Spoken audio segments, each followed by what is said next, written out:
Hello, everyone, and welcome to another episode of the Real Estate Development Insights podcast, where we bring you ideas, experiences, and best practices from the real estate development industry.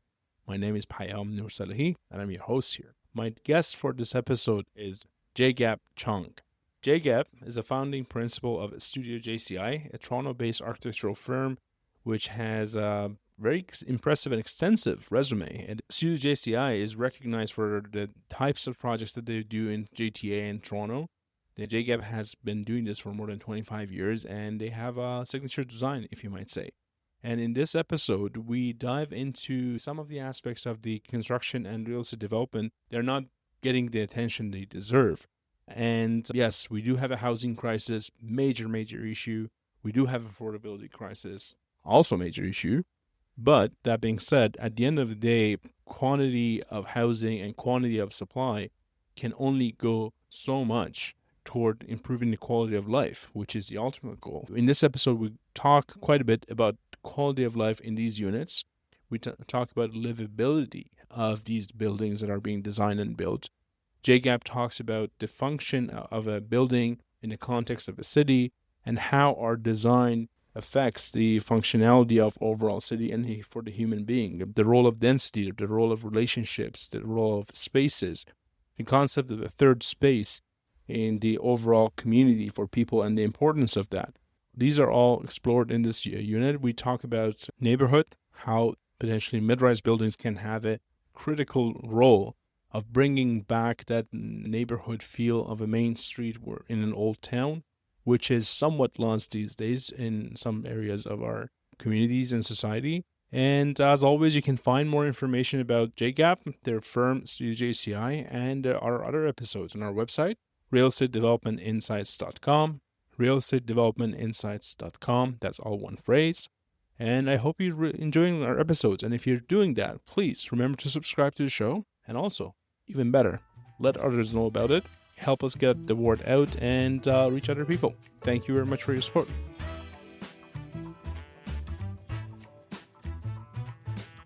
Hey, Jaegap, welcome to the show. How are you doing today?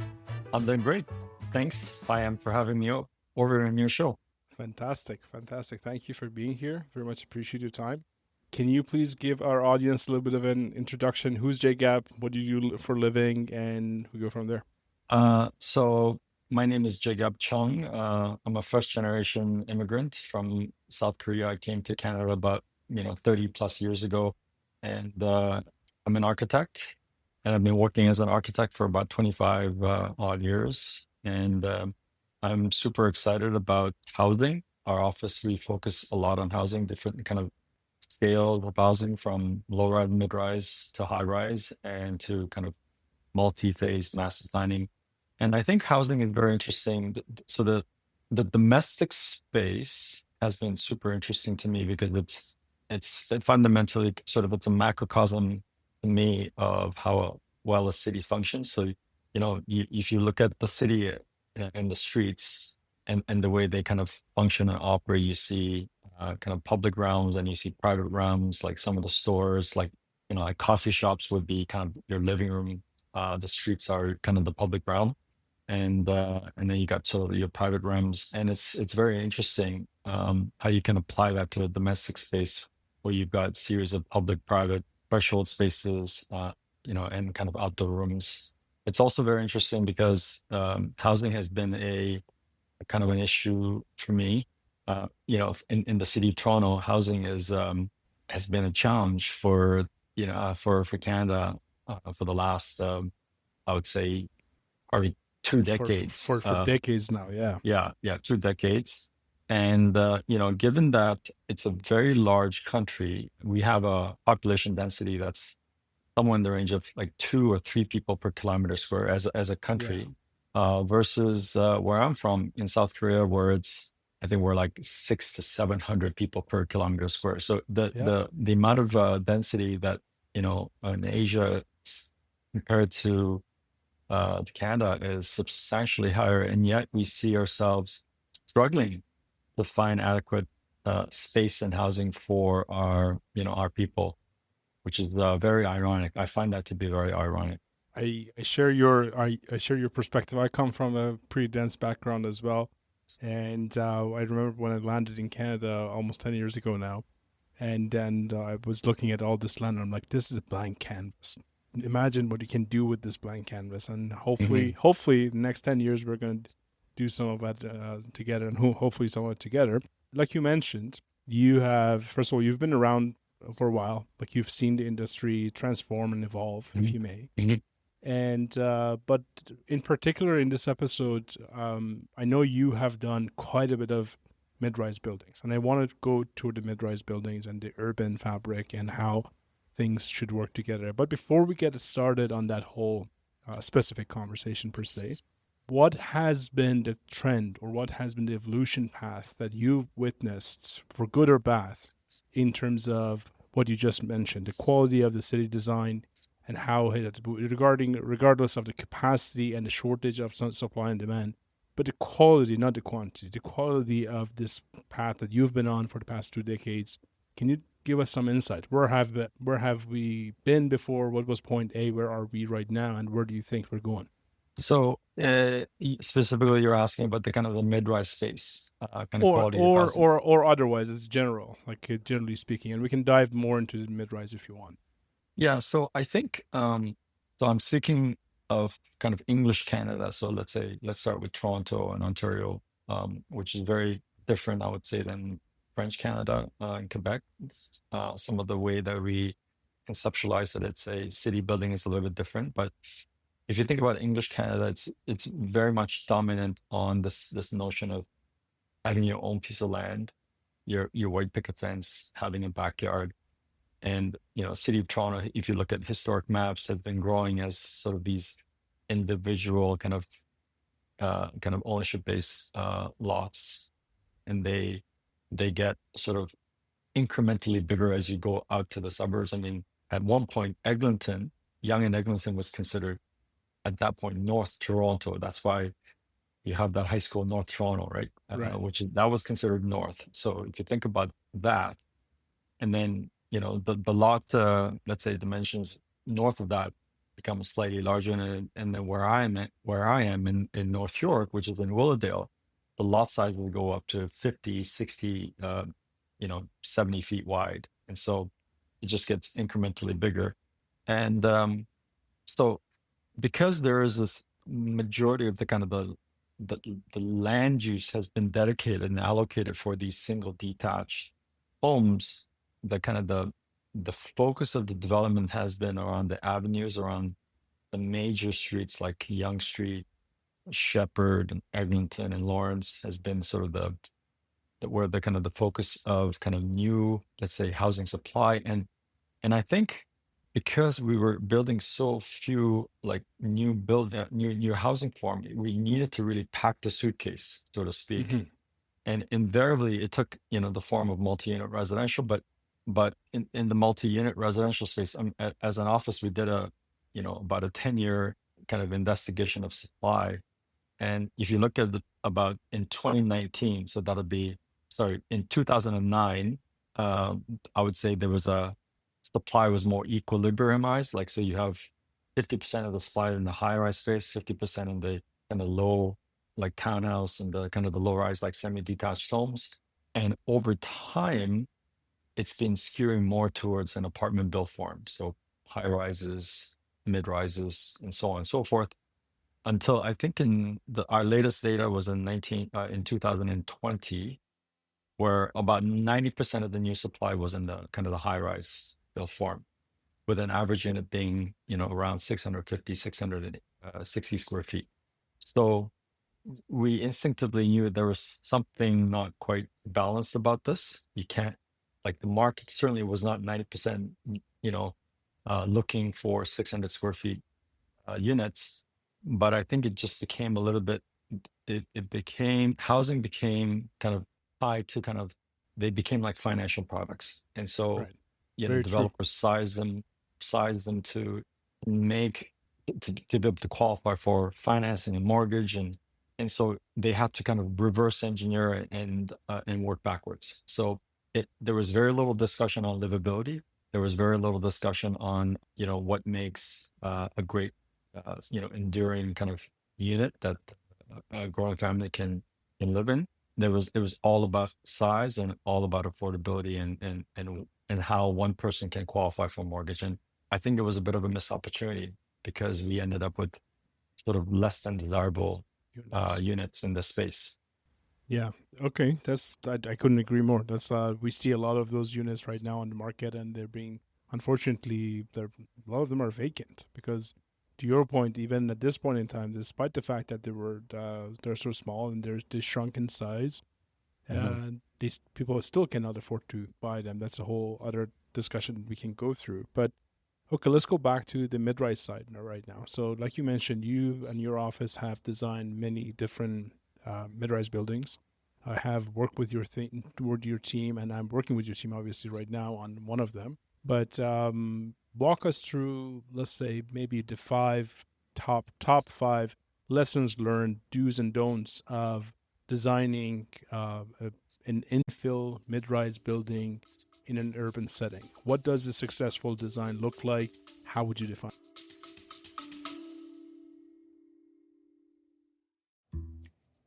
Hey everyone, Payam here. Just a quick announcement before we go back to the rest of the interview. We have been working on something new at midrise.ca.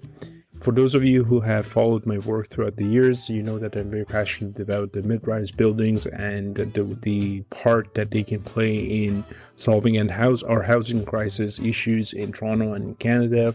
And I've had the good fortune and opportunity of working on a number of different mid-rise buildings and study a whole bunch of different systems that work for these buildings, the pros and cons of each system, how they affect the schedule, how they affect the cost, how they affect the performance of each building, and what stages they need to kick in.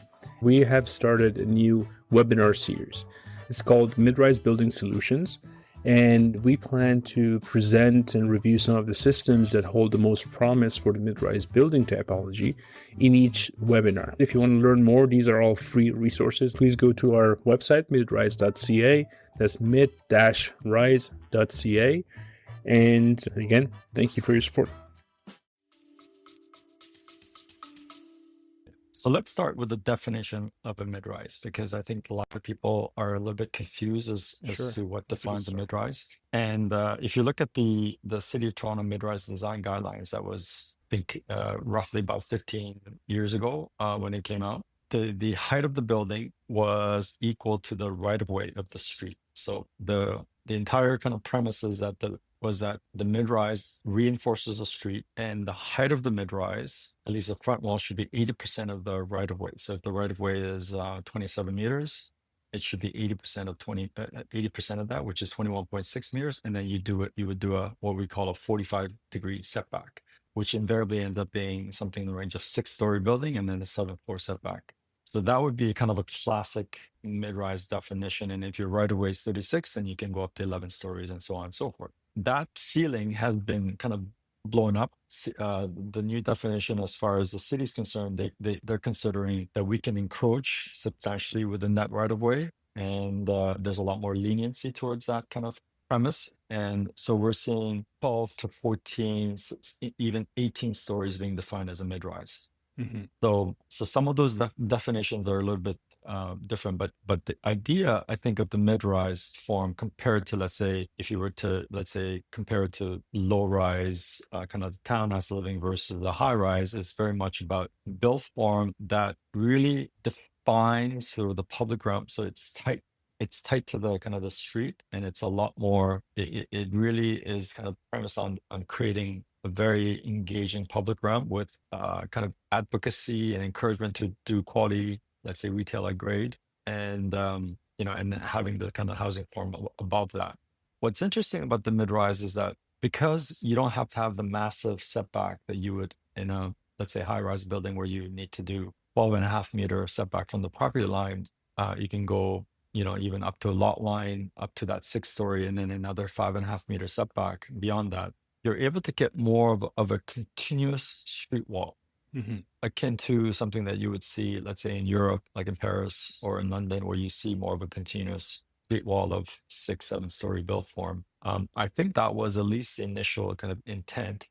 Urban designers would say they saw like some of those big let's say, avenues along Eglinton or along Lawrence to have or Shepherd even, to have these continuous kind of built forms that create a really nice sort of street, a built form to street, sidewalk to road condition. So it's actually a really great form of a built form because it's not too tall, shadow impact is less, and it's a little bit more engaging to the street, which I think there's definitely some pros. There are some cons, but there's hopefully a little bit more pros to that kind of built form.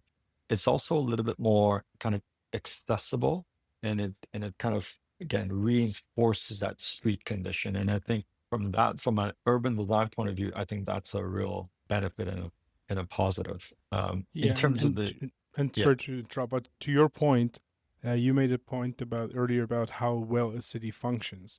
The way I Mhm. interpreted these guidelines and the buildings that we've had the opportunity to work on is that we want to obviously there are pros and cons to everything we do, and doing a high rise building or multiple high rise buildings like we have in the CBDs and the downtowns and very busy areas, yes, it's functional. Yes, it makes certain functions available. But at the end of the day, personally, when you walk through them at night, at 7 o'clock, 8 o'clock, and during night, it doesn't give you the warm and fuzzy feeling of this is where I want to spend my time.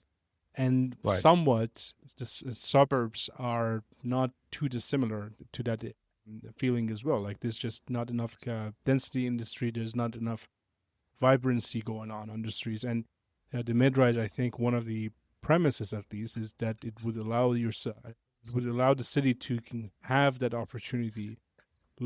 Despite it may or may not have been successful in doing that, where we have done the mid-rise buildings with the commercial spaces on the ground floor and trying to create that vibrancy. I have obviously there are a lot of them that are vacant, more than I think the city would have liked them to be. But to your point, and going back to what you mentioned about the original guidelines, which resulted into a lot of wedding cake style buildings, I think that's the easy way for people seeing it. Was we had all these Okay, setbacks.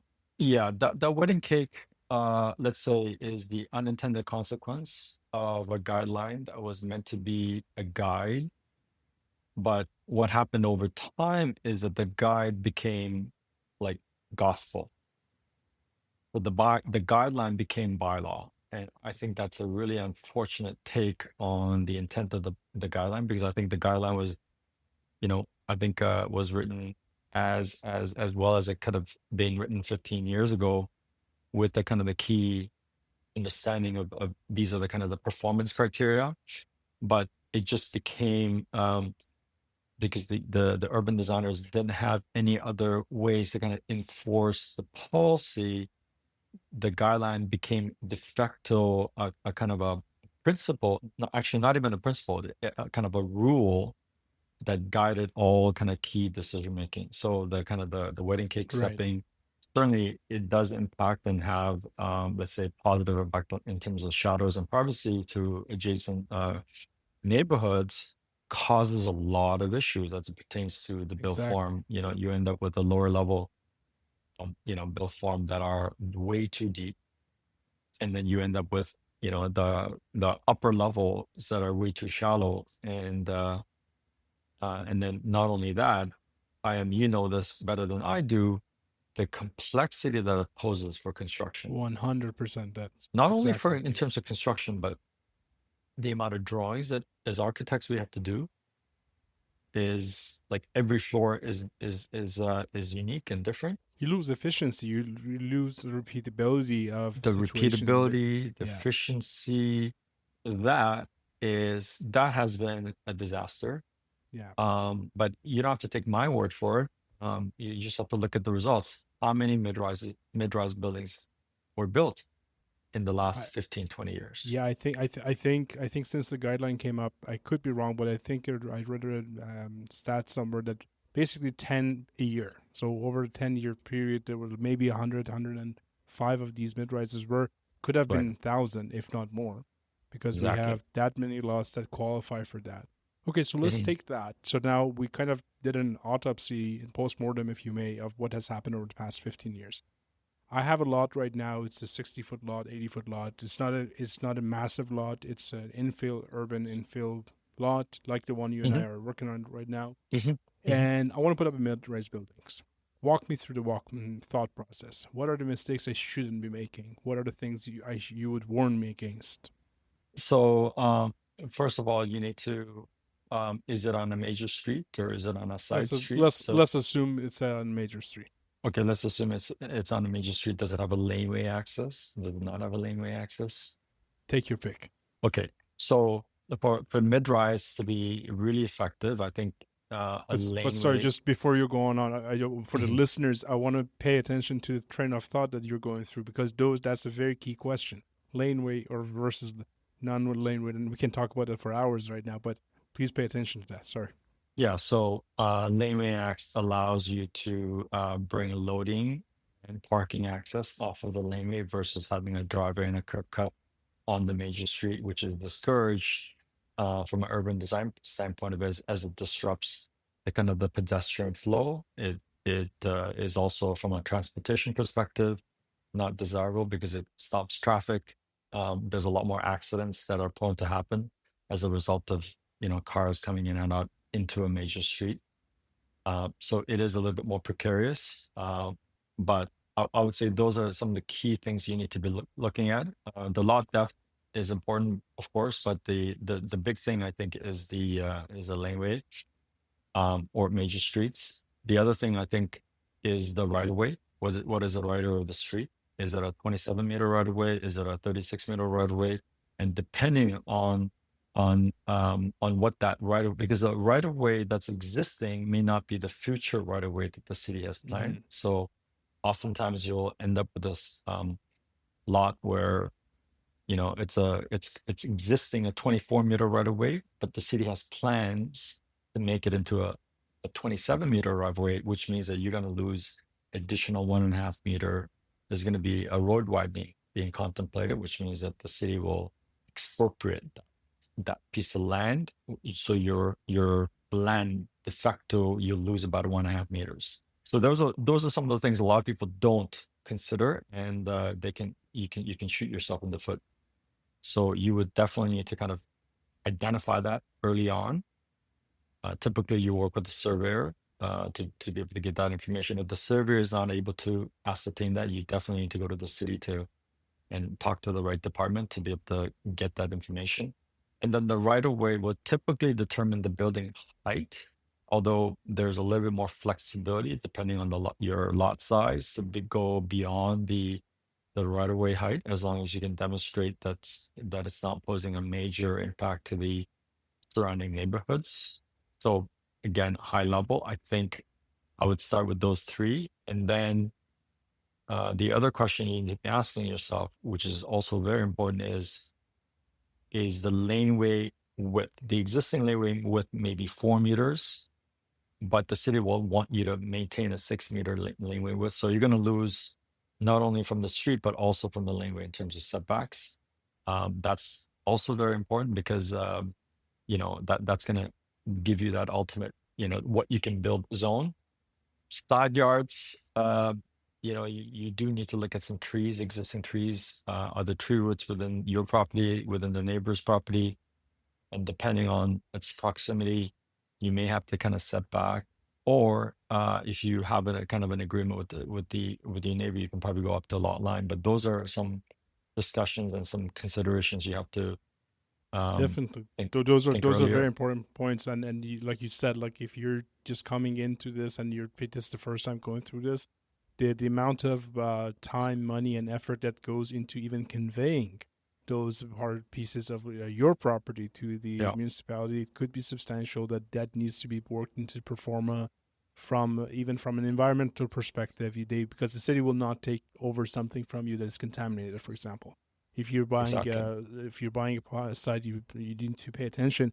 And one more thing that I'm going to add to what you said is please look at the location of the fire hydrant, and please look Mhm. at the Mhm. location Yeah. of the hydro poles, like utility poles in front of your buildings.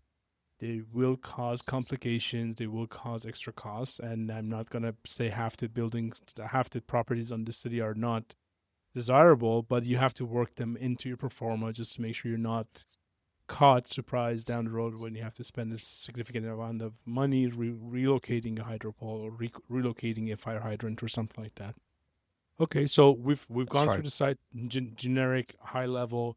You and I have had discussions about the quality of life in a building. Like now we have these buildings, we want to put up a building, we know it's a mid-rise, we have general definition of it. What does livability look like? How can we optimize for it? How can we design buildings that are better places to live for people? I think I think that is a very important and relevant question, Payam, that you're asking. It is a question that, as a profession, we are asking ourselves every day. How do we create? Because a mid-rise inherently, for example, that 80-foot lot that you were talking about, it's unlikely you're going to be able to put windows on the sides. So really, the only way to get light is actually from the front and back of the Right. building. So front meaning the space that's adjacent to the street, and the the optimal depth. I would say we don't want to exceed 25 meters. I would say that's some really extreme in terms of depth, but optimally anywhere from 23 to 22 meters, for a mid-rise building is actually quite good, because then you're assuming about a 2 meter hallway, you end up with about a 10-meter deep unit on either side. And then from a structural perspective, you're a structural engineer. Are you not a In structural? another Yeah, life, in another in life, I another used to be. life.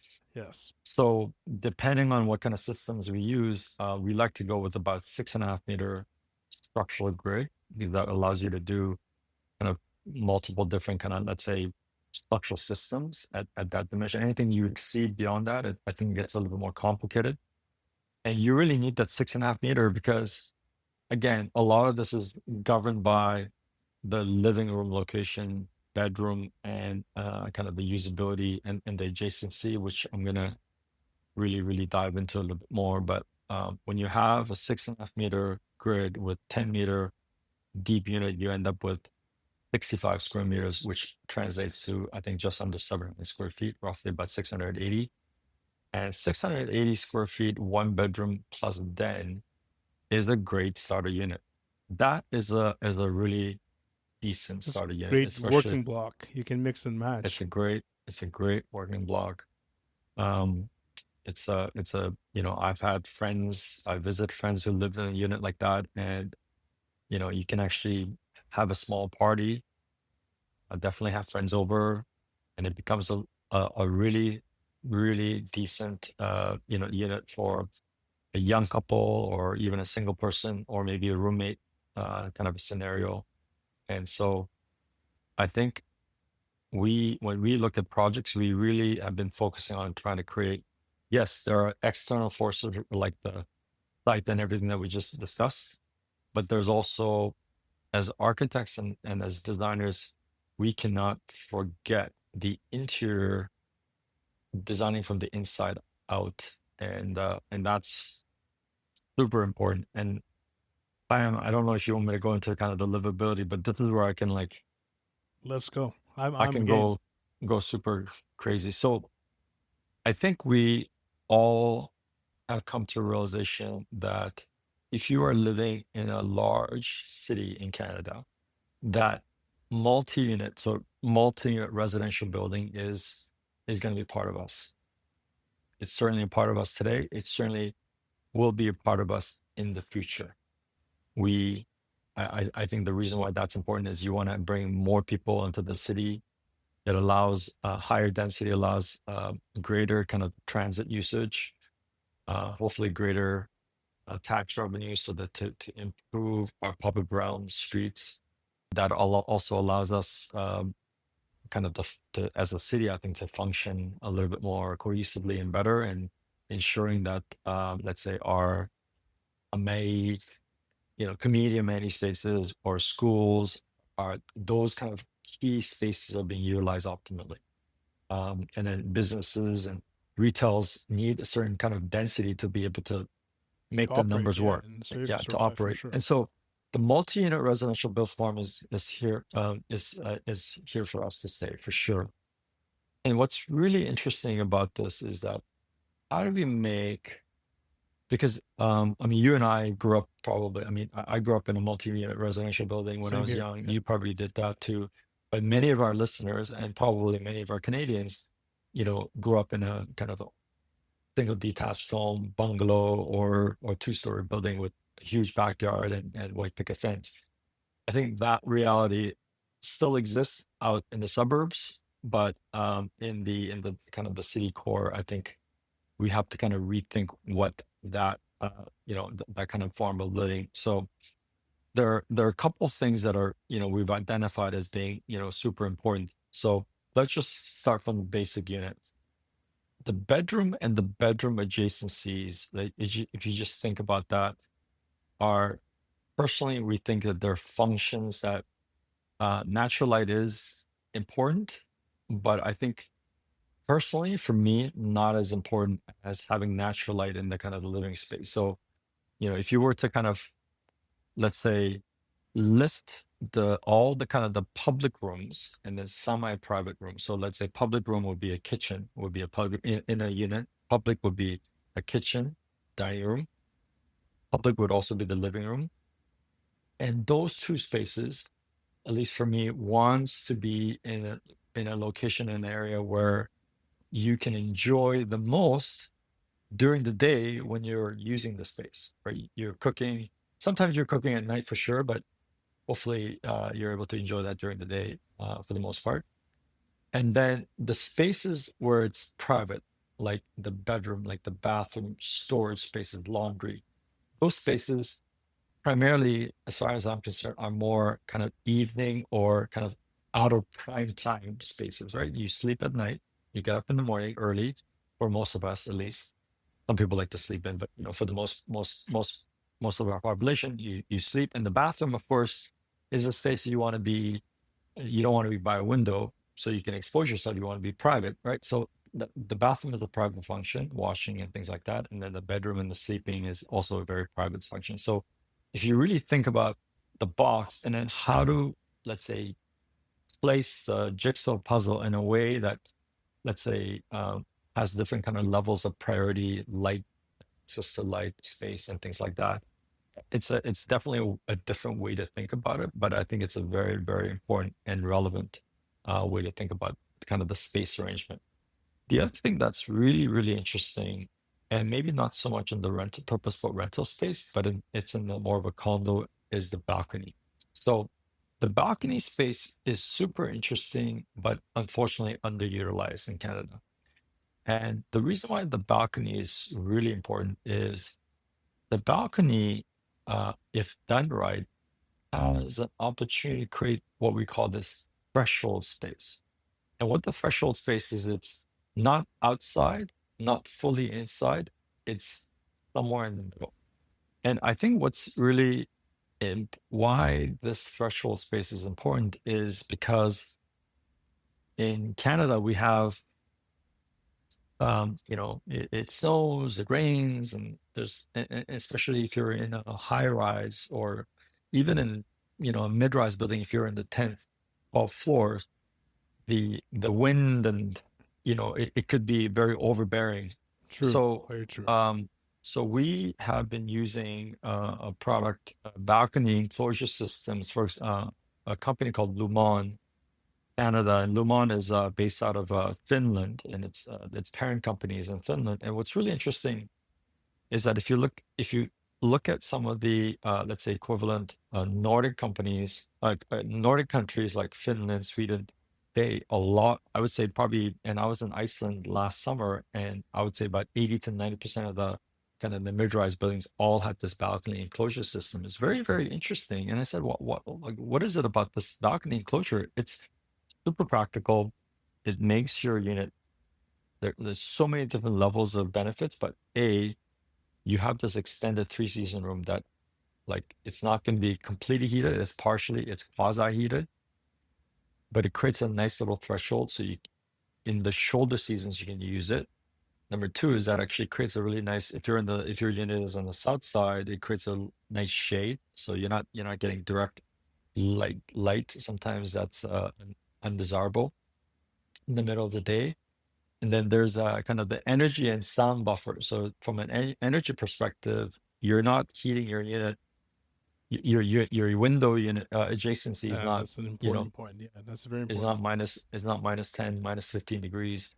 Your window adjacency is now more like plus 5 degrees or plus Mhm. 10 or 15 degrees. And so your HVAC system actually, there's a huge amount of savings. And then the noise factor. So often these mid-rise buildings are located in sort of avenues in downtown cores where there's a lot of traffic and there's a lot of noise. The kind of that balcony buffer creates a super silent condition so that your unit is really, really quiet. And so there's those kind of benefits.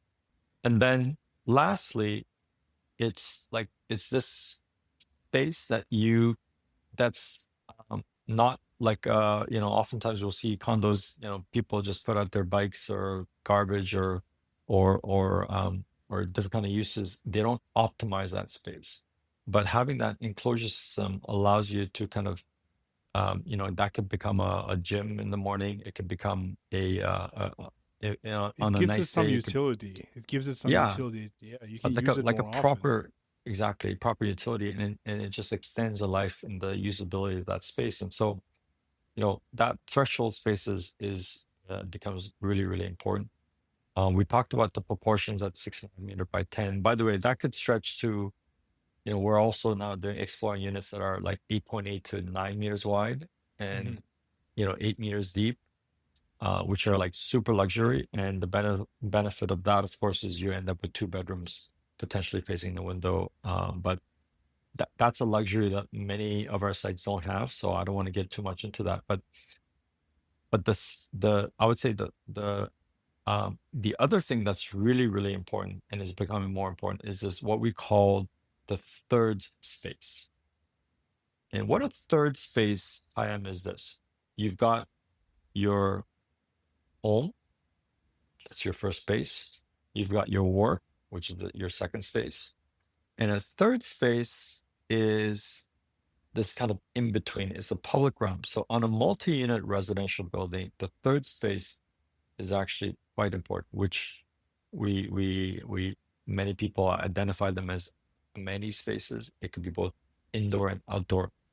But the third space, it could also be your the general, like the block in which you live in. So if you live in a block where you've got amazing bakery, you've got amazing coffee shop, you got amazing libraries, or that could potentially be your third space. So the third space is space other than your unit and your work, and a space that you could kind of identify. Now, why is that important? So if let's say you have a building in a great location where there's tons of amenities like the annex, you may Right. not need to build a massive indoor amenity space or outdoor amenity space with the amenities on the street.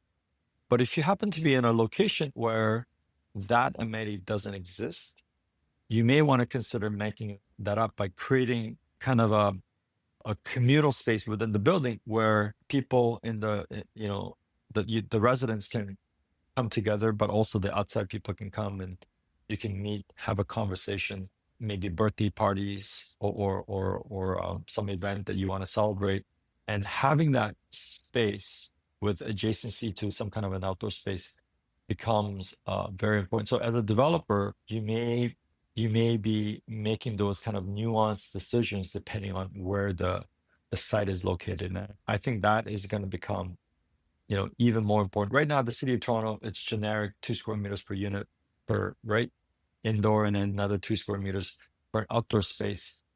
But I think that's a little bit misguided because I think that That misses the amenity point. needs It to be misses the point. tailored, right? Exactly. And so I want to do a quick recap on what we've talked about so far. And by all means, correct me if I'm wrong. But this is how I'm understanding this evolution path or movement. Is that basically somewhere along the way we lost that whole feeling of the old school main street of a small town where everyone knew where to go and get together. And our attempts at, or someone's attempt at introducing these mid-rises with the commercial space, the ground floor, is somewhat to recreate that. Obviously, it's not going to happen overnight. It will not. It will need synergy. It needs momentum for many of them to happen in the same area to be able to bring back to public just enough capacity, enough density for people to come back. So we're basically trying to revive, re-energize a neighborhood that kind of maybe has run out of gas a little bit by Mhm. introducing these ones. Obviously, it helps the supply side for the housing crisis and to meet some of the demand. But I guess that then I get we're taking it a little bit further, and I think this is what I'm reading between lines is that okay, you are going to do a mid-rise building, try to do a livable mid-rise building because that's at the end of the day, if you are allowing for a family to stick around in a building for 10, 15 years, that's the family that is going to grow ties to that community downstairs, that this downstairs on the store that's on the ground floor or the next room or the next building or the next building or next, and this all brings together. Whereas I totally agree with what you said earlier that unfortunately, and I can't really judge that, this has been just the reality of the situation is that for the past 10 years, the mortgage rates, interest rates, and how what you can get on a lending basis, that has been the deciding factor. Like how big do you make the units? Like we're working on units that are as small as a 330 square feet a unit, which is Right. not optimal. It's a transitionary period in someone's life. So by definition, you don't expect a person there to live for too long. Hopefully not for 5, 10 years. They're going probably going through something that they need smaller housing, and then that type of living and transition doesn't necessarily help vibrancy of the neighborhood. Does that make sense? Oh, absolutely. I think you definitely need the kind of the diverse range of kind of housing typologies. And one of the things that we're seeing as a pattern, which is actually quite encouraging, Payam, is that as we see a lot of our clients, let's say, pivot from a purposeful, I mean, from a condominium ownership to a purposeful rental, is that they're revisiting the unit and the unit mixes and sizes, and they are becoming a little bit bigger, slightly higher percentage of the two bedrooms, because studies have shown that residents are more likely to stay long term if you provide them, a quality two-bedroom unit versus like a shoebox in the sky. And so we're seeing a little bit more proclivity to doing something a little bit more livable, slightly larger, and a lot of developers are getting creative in that kind of approach. And then so these buildings, especially if you got the right unit mix, are becoming sort of exactly what you said, small neighborhoods. They're small communities. And if we created an opportunity for more people to mingle, to connect, it really becomes meaningful because people want and desire that kind of connection.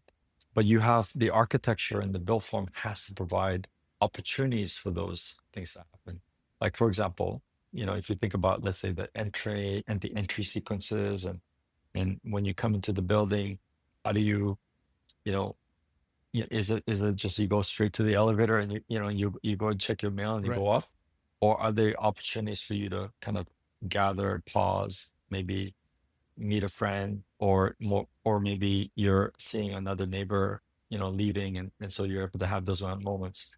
The other thing is like hallways, corridors, these double loaded corridors, so boring, right? You come out of the elevator and it's like you're doing this trek to get to it your almost unit. it almost feels like we have optimized a little bit too much, if that makes sense. Like we have to go to Yeah, being a little bit less efficient, create inefficiencies in the system that would allow better a little quality. bit. Yeah. Yes. Like, for example, when I was in Iceland last year, I was at a hotel where the corridor, it was a double loaded corridor, but they had windows. The architect had created these, it's a hotel and lots of land. So they had created these little cracks in the volume so that you can have windows and light coming through the side. They also have views on the end of the corridor, so they made an opening. So these are luxury because Yes, those for sure. spaces are super valuable. But the corridor doesn't have to be so straight. You can also create some some variations in terms of the width, and potentially some pockets. Like having 2.4 meters in front of the elevator is a must, but even a little bit more sometimes to be able to have maybe a bench, maybe a piece of art, so that you know you could Someone you just could sit down and have a quick chat with the neighbor, exactly, right? Yeah, exactly. yeah. So again, these are the public realm and the spaces, and the way we articulate them, I think is going to be very, very important. The other thing that we're seeing, and this is, and this is the other interesting thing that only you can do in a mid-rise, maybe even a quasi high-rise building, is buildings that attract kind of people of similar backgrounds, like not Hmm. ethnically. I'm talking about like people different stage in life. For example, like we're doing a whole bunch of Right. co-living buildings, and what's interesting about co-living is that it's really designed for interaction and community. So there's a very generous amount of indoor amenity, outdoor amenity spaces being provided, gardens, again, opportunities for people to meet and to, because it's mostly for young people. And what do young people want to do? I mean, they want to network or work, but also network for friendships and relationships, and so those become, I mean, if you think about it, you got the seniors in the retirement home, right? Which is all It's pretty about much the same community. thing. It's pretty much the same thing. It's Different kind of age group it's retirement home that's designed for for young different kind of people. generation, and it's really interesting how like there's lots of examples of co-living that are super successful in the U.S., and I think we're starting to do the first series here in Canada, and so it'd be really interesting to see to study that after it's built. So I think And, that's what the kind of the mid-rise creates, that opportunity for, again, these kind of interactions. and I can hear in the background some of our clients who are probably listening to this and they're thinking, you know what, my FSI, my efficiency ratio is going to fall in that. And they're right. They're right. Like I totally They're agree with what absolutely you right. said. Yeah. But I'm sure there are places that you can do that. Like we had on this podcast, we had Jonathan Diamond from Well Grounded Real Estate, where they are working on a building and they have a single loaded corridor with a central Right. area or central yard in their building that they were working. It's not the most efficient, but he was and his team were very keen on the quality of the building and the long term effect, Right. like you mentioned, like because it's a rental building, they want people to be there for like 10, 20, 15, 20 years. And that's what they're optimizing for versus in a condo where you're optimizing for every inch pretty much, right? So I want to move forward a little bit. We have a question on this podcast where I ask our guests, and that is, if the genie showed up tonight and gave you the magic wand, so Jaegap, you can make one wish or maybe two if he's being generous, and that wish, but the only condition is that wish should help move us in the right direction with the issues we have with housing crisis, affordability crisis, and also the quality of life. Let's add that to the mix. What would that It's wish one one wish, be? right? One wish. If Okay. if you want to negotiate, we can give you two, but let's Okay. start with one. Let's start with one. Okay. So that is easy for me because I've been thinking about this for a long time, and that's so to get the desired form of housing, and we know what those are. I think a lot of people like larger mid-rise, kind of built form. There has to be kind of a collective consensus and a buy-in from the city, and once we all kind of the majority agree, yeah, this is the kind of housing we need. They need to create a path, and I'm talking about the municipality. It needs to create a path to get from A to B. A is the starting point. B is permit ready. They need to create a highway, not a circuitous laneway, up and down. They need to create an 8-lane or 10-lane highway from A to B that says if you meet these criteria, you get automatically building permit. And it's halfway between a kind of a pre-approved permit to these are the criteria. This is the criteria to get from A to B. You need to do this, and you are like guaranteed approval. So certainty is very important in this business. And if we can create that path, and I've said this to the city as well, I think that would be a game changer.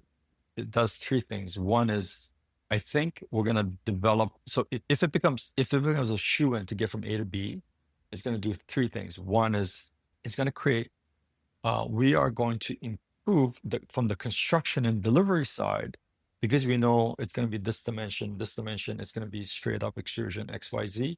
We can streamline a kind of a construction procurement system that really optimizes that kind of build form. Number one. So I think there's going to be a lot of let's say creativity that happens in that side. And then B, it's going to from a financing side, because the lenders like to see certainty, 100% reduces the the risk. banks like to see it just reduces the risk.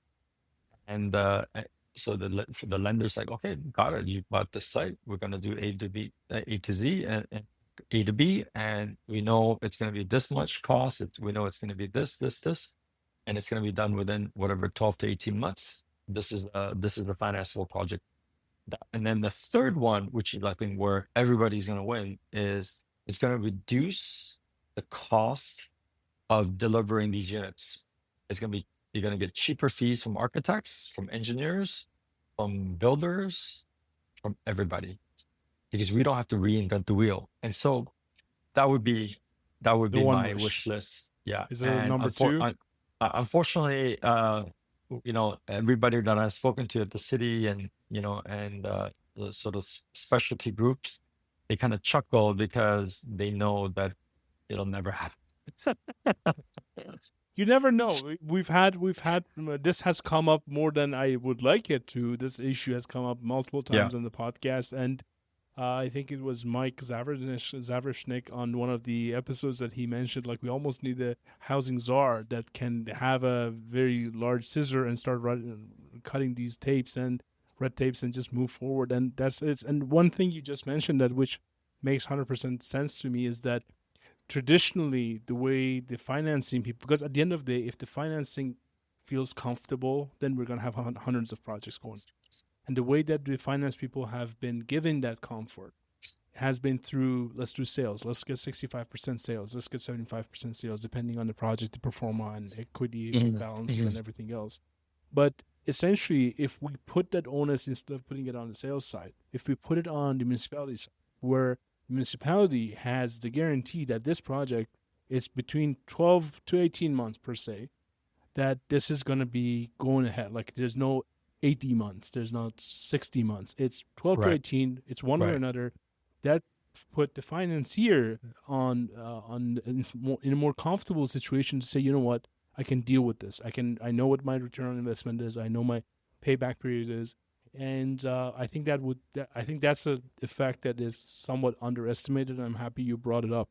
That's good. It's streamlining the process so that it's not at this point right now, every, let's say, plans examiner's intake planner has their own interpretation of the zoning bylaw. The individual planner working on it has their own, and then the urban designer has their own kind of, let's say, issues regarding the build form and the design, and they can comment on every single one of those. And you end up getting this cacophony of different kind of inputs from different departments, because one district in Etobicoke says this, and the other district in North York and Rosedale says that, and depending on who the counselor is, there's nothing logical or standard about that. It's the opposite, and this is what creates delays. This is what adds to the cost, and it makes it very, very difficult. The second wish list would be if we can figure out how to build a better kind of transportation infrastructure in a quicker way. I'm from South Korea, and when I was there in the 80s, we had, I think, 35 subway stops in 1980. I was there 2 years ago, and they had I think something like 980 subway stops in the greater Seoul area. So you go from 35 to 980 in a matter of 30 years. And subway construction in Canada is one of the most expensive in the world, and I don't know why, but it is. So, when you have when the city makes the proper investment, but this is not just about putting money. I think it's the entire culture. The culture of building in Canada is a little bit different than the rest of the world. And I think haven't done a deep dive, but I think the way that I know the way that it works from the little investigation I did, there the there is a like a subway czar in Korea. There's a whole separate department, and regardless of who comes into power, you could have different counselors, different that subway czar just continues on. This is my mandate. I don't get. There's no pushback from the counselors. There's no pushback from the politicians. This is completely independent of the political process. We're going to do this. We're going to build this. We have a mandate to do whatever 1,000 stops, and we're just going to keep running with it. And the thing about that is that you get the people that become experts in that field. The builders become experts. The investment that they have in the equipment, like the hole drilling and all that is all. These are all investments, and you carry it out. It's you don't. There's no start, stop, start, stop. Store that equipment somewhere You have a else, and then consistent will. It's not a seasonal political will. it's not a seasonal political thing. It's just the community has Yeah. accepted this is what we need. We're going to just keep running, and we're going to keep making progress every year. And I think, so over 30 years, I mean, when they started in 1980s, they were probably making some mistakes, and they had to, get a joint venture from Germany and from, USA and from England, right, for the technology. But now they've become world experts, and I think there's something about doing things consistently, steady, you obviously become better at it, over 30 years, and you get it done. And the beneficiary is the residents, right? Because now traffic doesn't have to be so congested. People don't have to rely always on, driving cars. There's the infrastructure ends up, paying for itself, and then and then the residents really enjoy it. I mean, you look at all the big global cities around the world, like whether it's London or Paris. I mean, you couldn't have those cities without the proper, kind Transportation. of Yeah. It kind transportation of goes in infrastructure. hand in hand. It almost feels like if you don't do it that way, which unfortunately has been the case here to some extent, you're almost creating the Frankenstein monster where you have different parts from different creatures, and it's just not necessarily jiving together. And it's interesting you brought that up, because a few weeks ago I was at an event and a friend of mine brought this stat research up, which I can look it up and post in show notes. Is that basically, to your point, that the access to public transportation alone has the biggest effect on the quality of life for an individual, especially in the urban areas, and has the biggest impact on equal access to opportunities. Like if you're in an area which can step downstairs, get on a bus or a train or a subway, and within 15 minutes you can be at a ballet center or university or workplace for that matter, that gives you far more chances of success in that society versus if you have to have a car, insurance, pay for gas, drive for 45 minutes, may or may not get to the in time, and that's the whole thing. And add to that the winter and minus 30 and 1 meters of snow, right? So Exactly. that's a very key point. Yeah, I know this isn't a topic on public transportation, but then the other thing is when you have proper public infrastructure, now you can toll the highways, you can toll the roads, because driving them becomes a luxury, and that people should have the right to drive. Yes, absolutely. But people should have the right to drive, but you pay a fee so that you can maintain the road systems and probably a little bit of the public infrastructure as well, because the cost of moving people through a public transportation system versus individually, again, somebody should do a quick analysis. I would imagine it's a lot higher if you think about the road, the maintenance, the snow shoveling, Yeah. all the potholes that gets created, and all the patching of the potholes and all of that. Again, I'm all for individual freedom and rights, but just within the urban core, if Toronto were to become a global city, then it needs to have those kind of the right infrastructure in place to become a global city. Those are like peers, basically. Those are parts of holding this thing together. Those are the peers of yes, making it yes, global city that can compete with the likes of those cities around the world. This has been great, Jacob. Jacob, I appreciate this. Is there anything that I haven't asked you, or any final parting thoughts that you might want to share with the audience here? no, but I did have a question for you, Payam, because I know you're a builder, Sure. and the thing that I want to ask you is that construction costs has been steadily going up. It certainly hasn't gone down, even though some of the housing shortages. I mean, even though construction has, let's say, slowed down substantially over the last let's say 6 to 12 months.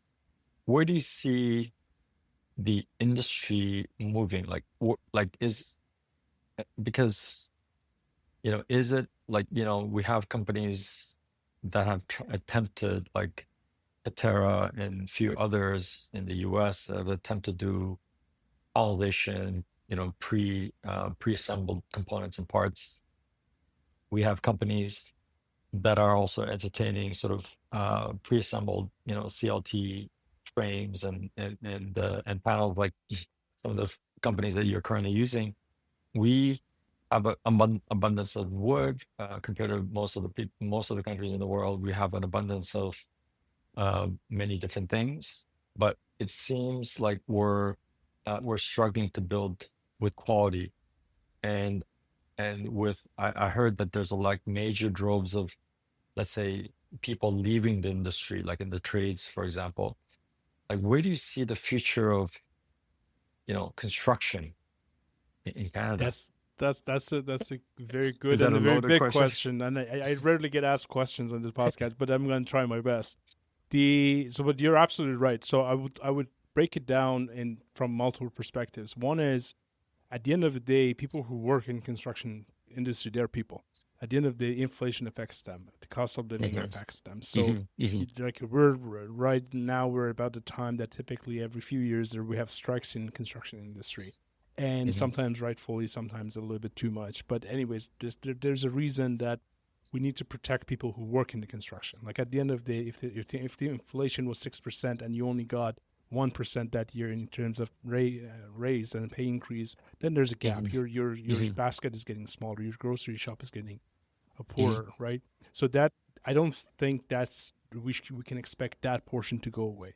There was a hype. We were witnessing a lot of hype and a little bit greed and gouging due to COVID and a whole bunch of logistic issues somewhere between 21 to 2021 to 2023.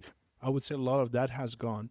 And I would agree with you in terms of the systems and the prefabrication. So I personally believe that we have pretty much no choice other than going toward the prefabrication, going mhm, toward the modular, going mhm, through the automation and offsite construction, if you want to call it, right?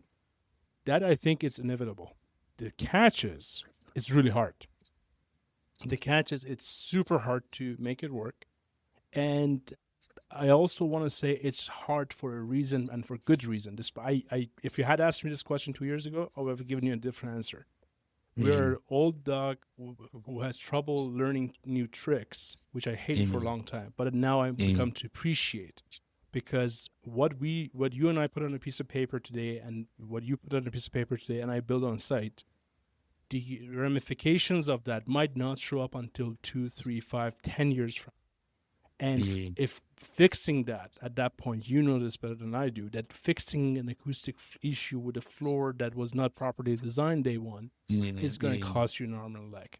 mhm, God forbid it's a structural issue. God forbid it's a leaky condo situation like we had in mhm, Vancouver, mhm, right? mhm, So mhm, it's somewhat of a good thing that the industry is slow in picking up every shiny new object. So I actually mhm, appreciate that.